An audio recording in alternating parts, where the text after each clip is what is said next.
You're listening to Voice of Rockefeller. Subscribe if you're ready to hear the truth most people choose to ignore. Success, you see, is not a creature of the light. It is not born in the glare of public announcement or christened by the applause of the crowd. No, true success, the kind that endures, that builds empires and alters the very landscape of the world, is a child of silence and shadow. It germinates in the deep, quiet soil of the mind, far from the prying eyes and careless words of others. It is a seed, yes, but a seed that thrives in the pressure and the darkness, gathering its strength in absolute secrecy. It does not cry out for validation. It does not beg for attention. It simply works, unseen, unheard, a relentless and silent force, until the day it breaks the surface of the earth, not as a tender sapling, but as a tower of oak, unyielding and absolute. Its emergence is not a plea for recognition. It is a statement of fact. Yet I have watched, time and again, as men of supposed vision and ambition fall prey to a most common and fatal affliction. The desperate, almost pathological, need to speak. They feel an irresistible compulsion to lay their plans bare before the world, to narrate their intentions, to sketch out the map of their future conquests for any and all to see. What is the root of this weakness? I have concluded it is a profound poverty of spirit. It is the hollow cry of an ego that requires the echo of others to believe in its own existence. It is the cheap thrill of a child who shouts, "Look at me," moments before stumbling. They seek the warmth of approval, the fleeting comfort of recognition, mistaking it for the heat of actual achievement. And here lies the paradox, a cruel and immutable law of power and creation. The more you dissipate your energies in speech, the less force you retain for the act of execution itself. It is a strange and tragic alchemy. The very act of sharing your ambitions dilutes them, bleeding the momentum, the vital force, from the core of your will. In my long years of observing the chessboard of commerce and human endeavor, I have seen this tragedy unfold with the grim predictability of a Sophoclean play.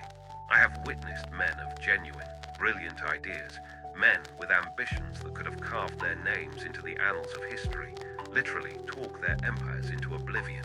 They speak their dreams to death. How? By exposing their nascent ventures to the cold, withering winds of external opinion. They unveil their fragile, unproven designs to the doubt of the skeptic, the envy of the rival, and the well-meaning but ultimately corrosive advice of the fool. And before the first stone is laid, before the first dollar is truly earned, the fire in their belly, the pure, unadulterated conviction that is the engine of all great enterprises, is reduced to a pile of cold ash. Therefore, what I mean to impart to you is not a mere tactic, but a philosophy. It is the discipline of keeping your own counsel, of guarding your intentions not as a secret to be hoarded, but as a sacred trust to be protected with absolute vigilance. This is not about the shallow drama of mystique or secrecy for its own sake. It is about wisdom. It is about cultivating a mind that prizes action over declaration, focus over fanfare, and results. Cold, hard, undeniable results over the hollow spectre of recognition.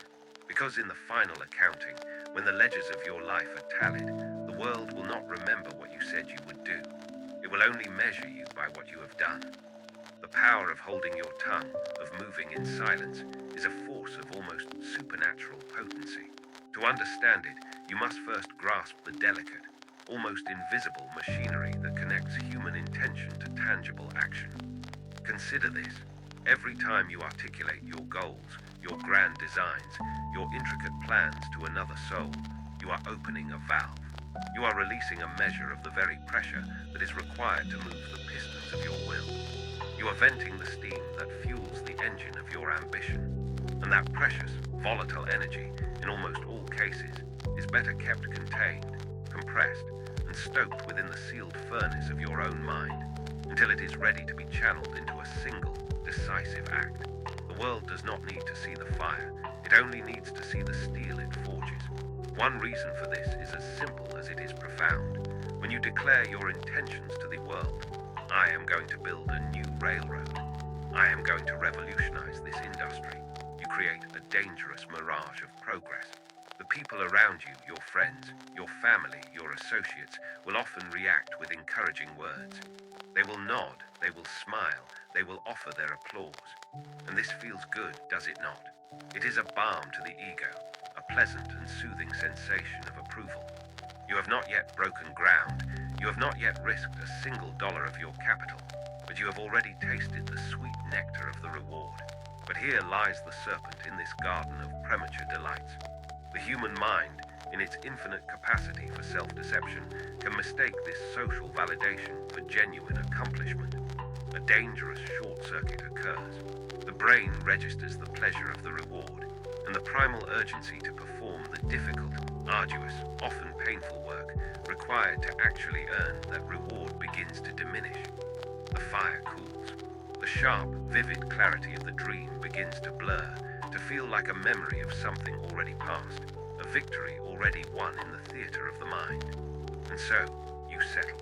You relax into a state of comfortable complacency, and the real work, the relentless, grinding, day in and day out labor that transforms a vision into an empire, is postponed. And then postponed again. This, I tell you, is how the grandest of dreams die. Not in the fires of failure, but in the warm, soft cradle of declared intentions. Now, some will argue, is it not beneficial to share one's plans? Does it not create a system of accountability? To this, I say that accountability is a tool, and like any tool, it is only effective in the hands of a master, applied to the right material at the precise moment. True accountability is a private contract, a pact made with a select few, with men whose judgment you trust and whose interests are aligned with your own. It is not a public spectacle, for you must understand that not everyone who lends you their ear is an ally. Not everyone who smiles at your ambition wishes you well. Many who listen to your plans will not comprehend them. They are incapable of seeing the world through your eyes. Others will question your motives. They will project their own fears, their own limitations, their own petty jealousies onto your grand design. They may not speak their doubts aloud, for that would be too honest a confrontation. But their skepticism will poison the air. It will hang between you like a cold, damp fog, a shadow that falls across the blueprint of your future. And if you are not fortified, if your own self-belief is not yet forged in the fires of action, that shadow can and will creep into the private chambers of your own mind. Suddenly, you will find yourself second-guessing your own instincts. You will hear their cautious whispers echoing in your thoughts. Is he right? Is my idea truly sound? Perhaps it is too bold, too risky. I am not, let me be clear, advocating for a life of absolute isolation. That is the path of the hermit, not the architect of enterprise. The point is not to never share your ideas. The point is to share them with a surgeon's precision, to be selective, to be thoughtful, and to choose your moment with the tactical cunning of a general deploying his reserves. You must learn to protect your vision in its infancy. You must act as a gardener does, shielding his most delicate seedlings from a late frost. You share your fledgling plans only with those who will nurture them, not with those who will trample upon them in their ignorance or their malice. Seek out men of proven accomplishment, mentors who have already weathered the storms you are about to face. Confide in a small, trusted circle of men who stand to gain from your success. But even with them, practice economy. Reveal only what is necessary. Do not allow your ideas to become a topic of idle conversation, a form of intellectual entertainment before they have had the chance to grow roots, to become solid and real. And then there is the matter of surprise. There is an immense and often underestimated power in the unexpected, in letting the resounding thunder of your results be the first announcement of your intentions. Imagine this scenario. For months, perhaps even for years, you have labored in quiet diligence on a project of great scale. You have spoken of it to no one, save for the handful of men who labor alongside you in your silent workshop. And then one day, with no warning, no fanfare, no preliminary announcements, you unveil it to the world. A finished thing, a completed work, a shining, undeniable achievement. The impact is staggering. It is a cannon blast in a library. It is far, far greater than if you had spent the preceding months leaking details, dropping hints, and offering previews. People will be struck with a sense of awe. not merely at the accomplishment itself, but at the discipline, the sheer force of will required to bring it into being out of the stillness. It serves as a powerful and permanent reminder that action will always be more impressive than words. I recall a young man from my early days in Cleveland, a man brimming with a nervous, almost frantic energy. He had a dozen ideas for new businesses, for new ways of organizing the flow of goods, and he could not, for the life of him, contain his enthusiasm. At every dinner, every social gathering, every chance encounter on the street, he would collar anyone who would listen and pour forth a torrent of words about his grand plans. He spoke of the fortunes he would make, the innovations he would pioneer, the world he was about to change. At first, people listened with a polite, if somewhat weary, indulgence. But as the months bled into years, and his grand pronouncements failed to materialize into anything tangible, their politeness curdled into a quiet skepticism. They saw the chasm between his magnificent words and his non-existent deeds, and they ceased to believe him. The tragedy was, the more he talked, the less the world believed in him, and eventually the poison of their disbelief seeped into his own soul, and he stopped believing in himself. He became a ghost, haunted by the specter of his own unfulfilled potential. Contrast this with another man I knew, a farmer of German stock in the Western Territories. He possessed a vision, a clear and simple one, to transform his modest family plot into the most productive and efficient agricultural enterprise in the state. But he did not speak of it. He did not boast of his ambitions to his neighbors. Instead, he simply went to work. He rose before the sun. He read books on soil chemistry and crop rotation. He studied the methods of the most successful farms in the nation, and he quietly, methodically, relentlessly implemented what he learned. He made his hands dirty. He did not announce his strategy. He let the earth itself become the testament to his labor. And when the harvest came, he did not need to advertise. The sheer quality and overwhelming quantity of his yield sent shockwaves through the local market.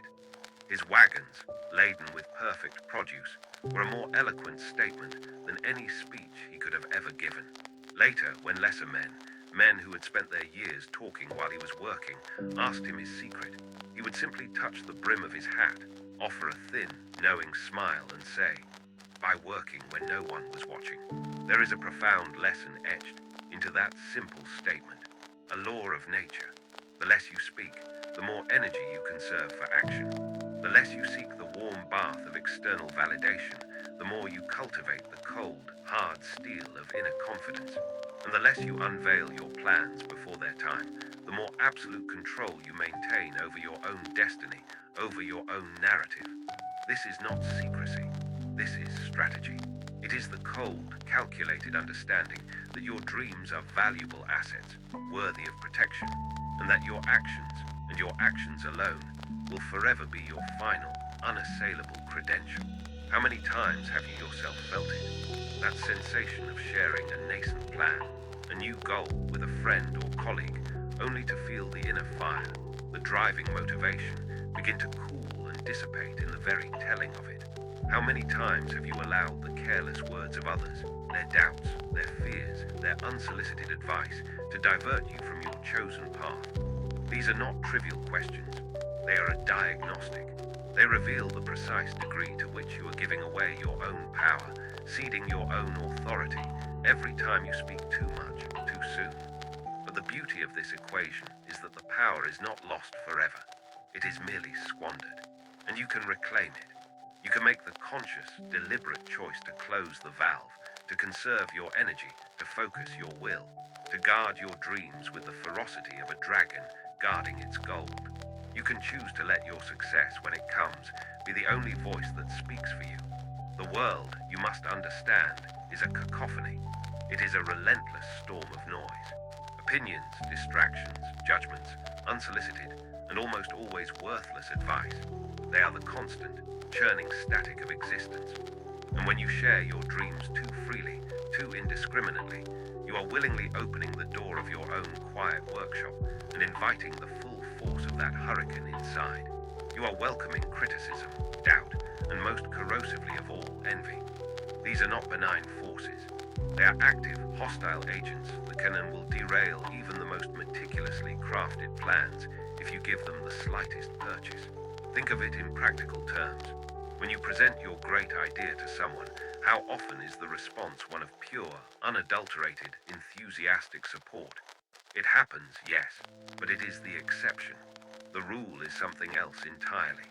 The rule is caution, skepticism, a litany of concerns. People will say, "Are you quite certain that is a prudent course of action?" Or, "That sounds exceptionally risky. Have you considered the downsides?" Or, most damningly, "I knew a man once who attempted something of that nature. He failed, of course." These comments on the surface may appear harmless, even helpful, but they are insidious.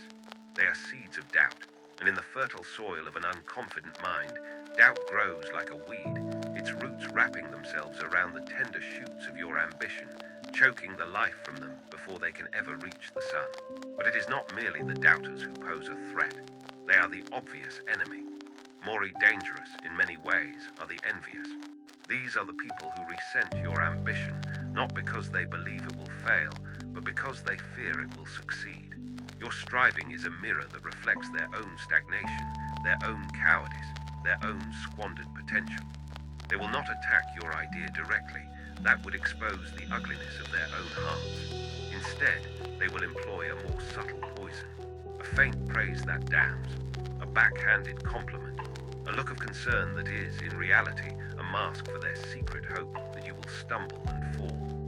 Their negativity is a low-grade fever that, over time, can drain your vitality, your enthusiasm, your will to fight. And then, finally, you have the well-meaning advisors, the ones who genuinely wish you well, who truly want to help, but who lack the vision, the experience, or the intellect to offer sound counsel.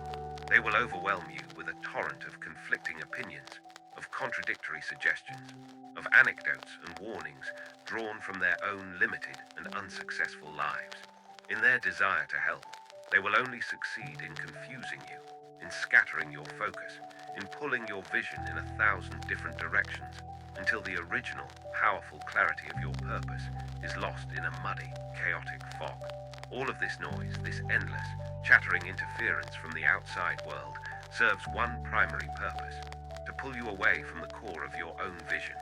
It leaves you fractured, uncertain, and weak. This is why discretion is not merely a tactic, it is a fortress. When you resolve to keep your own counsel, you are not merely being quiet. You are actively protecting your most valuable asset, your focus. You are creating a sanctuary, a silent, disciplined space where your ideas can be examined, refined, and strengthened, free from the contamination of external opinion. It is, to use a simple metaphor, akin to building a greenhouse for your ambitions. You are not hiding them.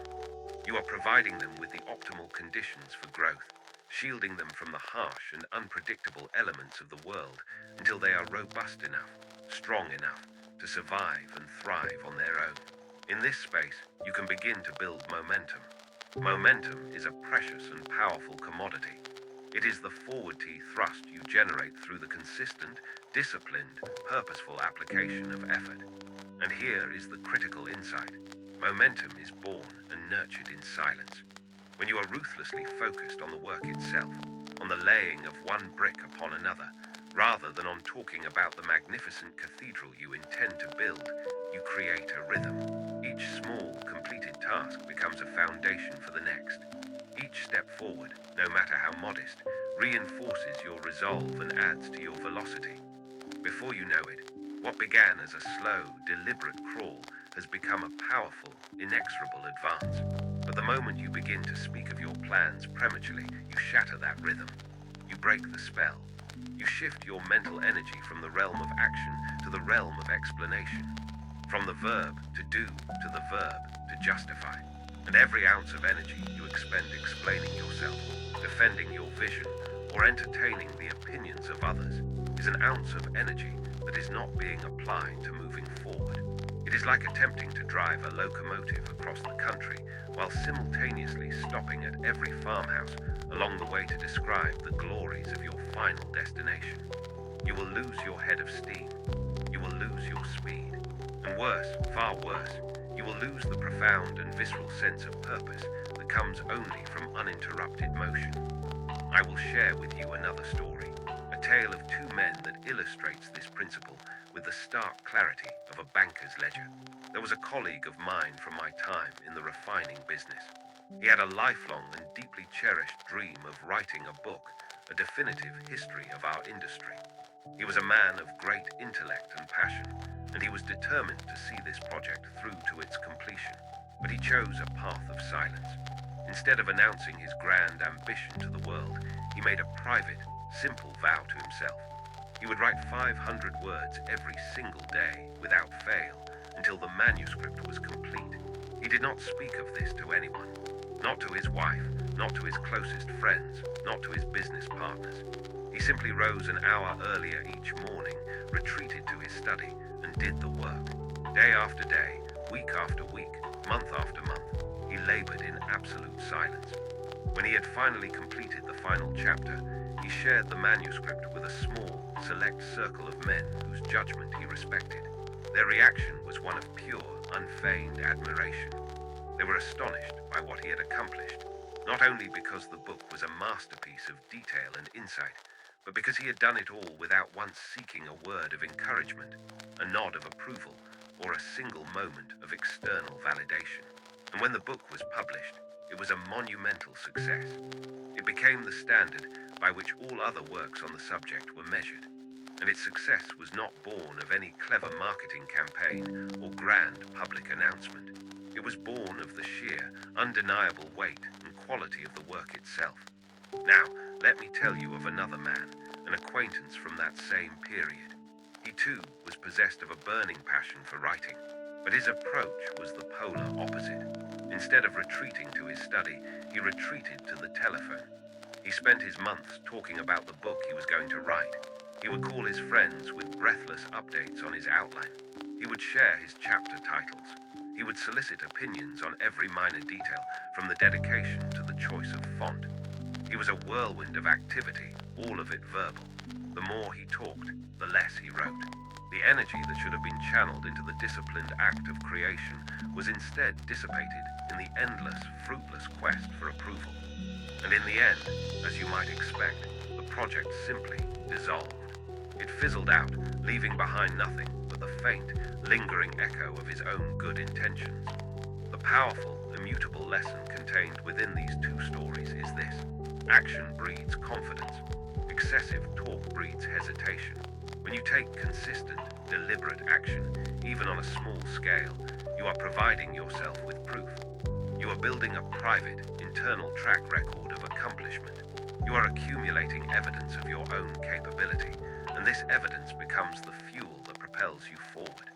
But when you talk too much, when you live in the realm of intentions and possibilities, you remain trapped. You stand on the precipice of what could be, of what might be. But you never find the courage or the momentum to take the final, terrifying step across the bridge into the solid, unforgiving territory of what is. Some people I know will worry that this approach, this philosophy of silence, will make them appear aloof, secretive, or even arrogant. But this is a fundamental misunderstanding of the principle. The truth is, discretion is not about shutting people out. It is about protecting your focus. It is about recognizing that your dreams are precious, fragile things, and that not everyone has earned the right to a front-row seat at the theater of your creation. Think of it in the most practical terms. When you plant a garden, do you invite the entire neighborhood to come and trample over the freshly tilled soil before the seeds have even had a chance to sprout? Of course not. You erect a fence. You protect the ground. You water it with care. You wait with patience and vigilance until the first green shoots emerge.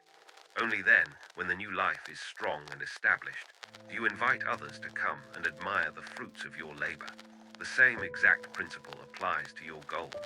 By keeping them private in their early stages, you are not being secretive. You are being strategic.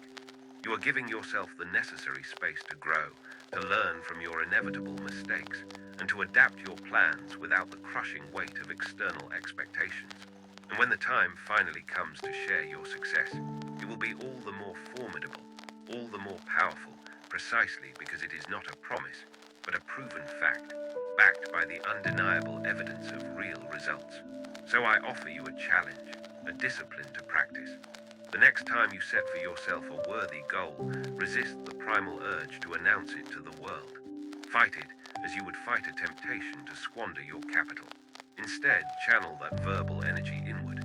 Write the goal down in your private ledger. Formulate a plan of action. And then take the first step. Take it quietly. Take it deliberately. And take it with the full, undivided force of your focus. Remember, the objective is not to impress others with the grandeur of your intentions. The objective is to impress yourself with the scale of your accomplishments. There is a profound and liberating power in moving in silence. It is a freedom. It frees you from the immense, often crippling, weight of external expectations.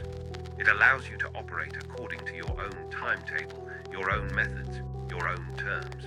Consider the moment you announce your plans to the world. In that instant, you place yourself under a spotlight. You are no longer a private citizen engaged in a private enterprise. You are a public performer. And suddenly people are watching you. They are waiting. And many of them, whether consciously or not, are judging. That pressure can be immense. It can be stifling. Especially in the nascent stages of a project, when the path is not yet clear, when the outcome is still uncertain, when the entire enterprise is fluid and fragile. You see, the road to success is never a straight, well-paved avenue. It is a winding, treacherous path through a dark forest.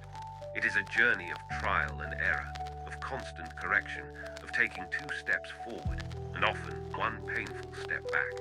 And when you are performing under the harsh glare of the public eye, those backward steps, those inevitable setbacks, become magnified.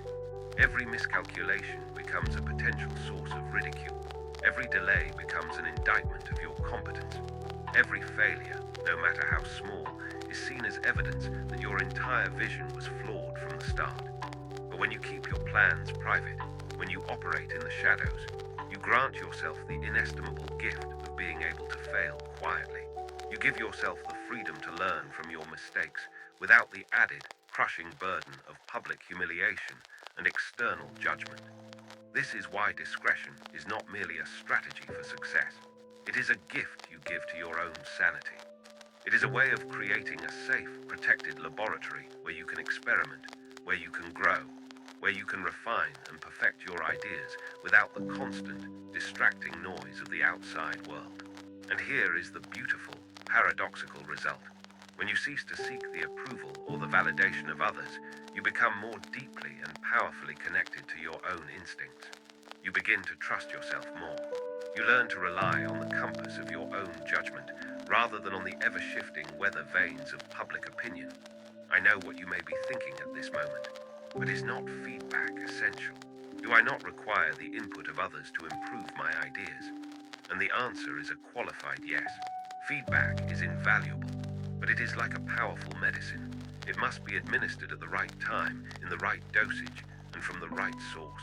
Not every person is qualified to give you constructive input, and not every stage of your journey is the appropriate time to seek it. In the beginning, when your vision is still a delicate, formless thing, it is better to listen only to the voice of your own conviction.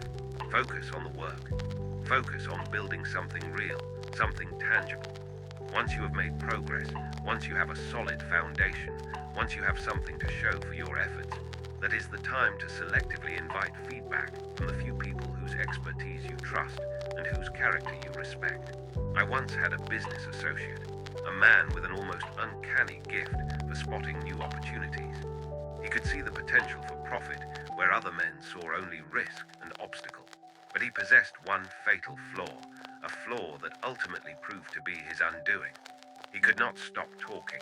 He was constitutionally incapable of keeping his own counsel. Every time a new concept sparked in his brilliant mind, he would rush to share it with anyone who would lend him an ear. He would describe his plans in minute, loving detail, his eyes gleaming with the thrill of his own ingenuity. And what was the result? More often than not, some other quieter, more disciplined man would hear of the idea, recognize its merit, and act upon it before he did. He repeatedly gave away his single greatest advantage, the element of surprise. by revealing his strategy to his competitors before he had even begun to execute it. Contrast this with another man I knew, a quiet and unassuming magnate in the railroad business. He rarely spoke of his work. He was not a flashy or boastful man, but he possessed a truly remarkable, almost terrifying ability to execute. While other men were busy holding press conferences and giving interviews about the railroads they were going to build, he was busy laying track. He was busy negotiating rights of way. He was busy building. And when he finally unveiled his work, when his new lines opened for business, they were always marvels of engineering and efficiency. They were well thought out, meticulously planned, and ready to dominate the market. He did not need to announce his intentions, because his results were a roar that drowned out the whispers of all his rivals. This brings us to a bedrock principle, a law as fundamental as gravity. Your results are your only true advertisement. When you achieve something of significance, people will take notice. They will have no choice. You will not need to utter a single word. Your success will become its own gravitational field, naturally attracting the attention, the capital, and the talent you require. And that attention, born of undeniable accomplishment, will be infinitely more valuable and more potent than any you could have ever generated by talking about your plans before they were ripe. Think of it as a ripple effect. Your actions are the stone dropped into the pond. The waves of their consequences will spread far and wide, touching people and markets in ways that your mere words never could. But there is another, more subtle reason for maintaining a posture of strategic silence, one that is often overlooked. It has to do with the preservation of focus. When you share your plans with a multitude of people, you are not only giving away your psychic energy, you are also inviting a legion of distractions into your mind. People will invariably begin to ask you questions. They will offer their own suggestions. They will share their own, often irrelevant, ideas. They will, in short, begin to pull you in a dozen different directions at once. And before you know it, you will have lost sight of your original objective. Your once clear, singular vision will have become a muddled, compromised, and incoherent mess. Your focus is the most precious and finite resource you possess. It is the lens through to which you channel the full force of your will onto a single point.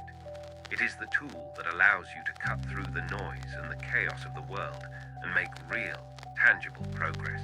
And the single most effective way to protect that focus is to ruthlessly limit the number of people who have access to your plans.